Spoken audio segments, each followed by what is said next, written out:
Assalamualaikum warahmatullahi wabarakatuh. Puhabarakan. Berjumpa kembali di Aceh New Channel.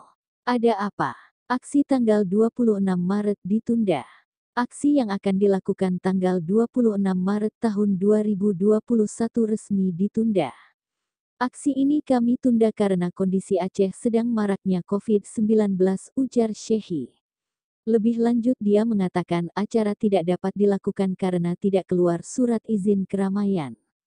Ketika tidak keluar izin keramaian ini bermakna, berpotensi tidak mampu kita jalankan aksi bersama-sama. Jika acara tetap dilanjutkan, pihak keamanan akan meminta pertanggungjawab atas kejadian yang tidak diinginkan karena masa COVID ini. Atas kesepakatan bersama komite yang sudah berada di Banda Aceh diambil kesimpulan ditunda sementara bukan berarti dihentikan. Ungkapnya saat secara live di Facebook. Aksi ini banyak penolakan dari berbagai pihak termasuk dari Ketua Pusat KPA Muzakir Manaf dan seluruh KPA.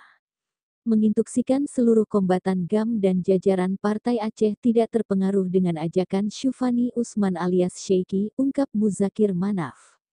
Perdamaian kita jaga dan kita rawat bersama, supaya Aceh damai dan aman. Terima kasih, sampai jumpa di berita update selanjutnya. Wassalam.